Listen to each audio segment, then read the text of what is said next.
How's it going, everybody? I'm Evan Guinta, and my topic today, I'm going to be talking about hurricanes and how they relate to thermodynamics. So, a little background info on hurricanes. It's just a rotating low pressure weather system. That's the definition of it.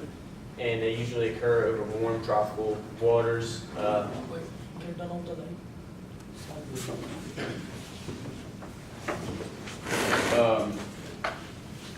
And the term hurricane is actually only used in the Eastern Pacific, Gulf of Mexico, Caribbean Sea, and the Atlantic Ocean. Everywhere else in the world, they refer to them as typhoons or cyclones.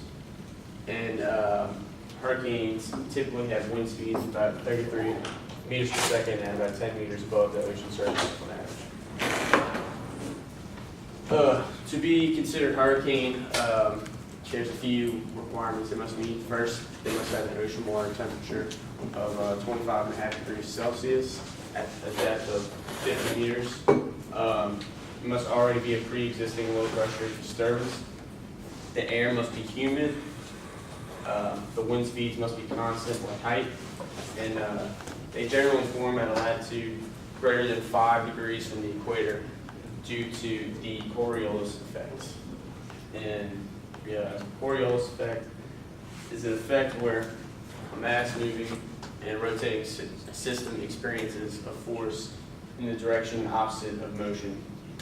And on Earth, the effect tends to deflect moving objects to the right in the northern hemisphere, as you can see from the picture, and then to the left in the southern hemisphere due to the Earth's rotation.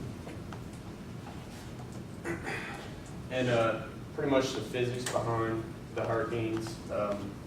There's two types of circulation. There's primary and secondary. And primary circulation comes from the tangential motion of air about the central rotation axis.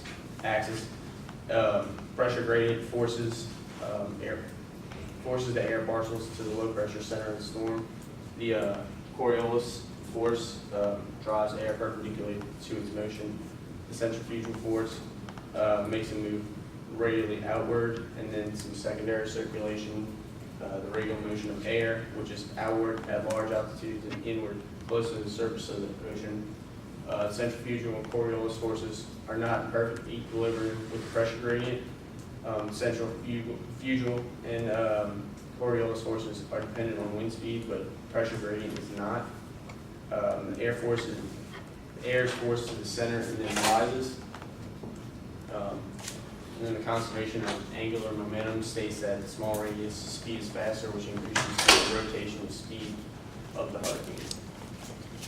And so storm surge is, so I think we all know that the pressure at sea level is 101.3 kilopascals, and at the low pressure center, the high storm, it's 97.4 kilopascals.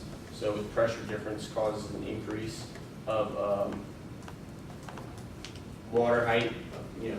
I guess that could be termed better, but increase in height of water at the center of the storm, at the eye. So that creates a storm surge. So the thermodynamics of the hurricane.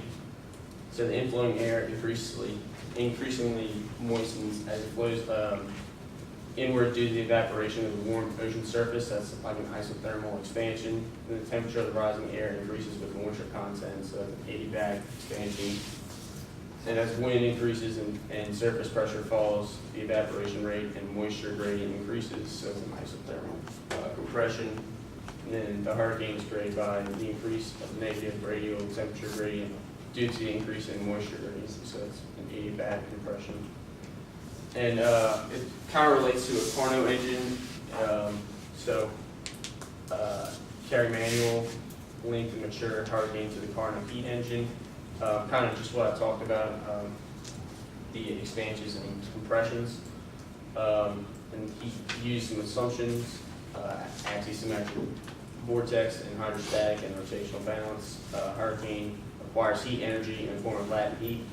At the surface of the sea, the temperature ranges from 26 to 30 degrees Celsius, and the rising air enters up the upper troposphere, which is about 15 kilometers above sea level, where the temperature ranges from -60 to -70 degrees Celsius.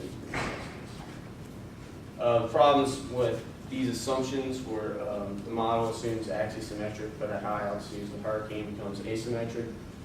Storms are sometimes more intense, but the vast majority are less intense. What may cause these problems are asymmetries such as asymmetric wave. So here the vortex velocity waves propagates in direction opposite of tangential wind, excited by changes in large-scale vertical wind, shear, and moist convention. These waves are able to transport angular momentum radially within a hurricane, which plays an important role in the intensity. And this is the guy, Kleinschmidt, who's the first to explain the energy source of hurricanes reside in thermodynamic disequilibrium between tropical atmosphere and the ocean. And there's a few other facts about it, but I'm running out of time, so any questions? Can we control hurricanes? What's that? Can we manually control them? Control what? Yeah, hurricanes. Hurricanes? Yeah. I don't think so. I think they're just all natural. I mean, you build stuff to defend against them. I don't think you can do anything to stop them. I don't think. If we reduce somehow temperature, I'm sorry? if we reduce temperature of the surface of the ocean. I guess, I think that would take a lot of effort. You know, it would definitely take a lot of effort. I'm not exactly sure how you go about doing that. It would probably be really expensive to do all that. So I guess theoretically you could, but they probably won't do that because it'll just be, the cost of doing that will outweigh the cost of the damage of the hurricane. So it's kind of just, yeah. All right, thank you.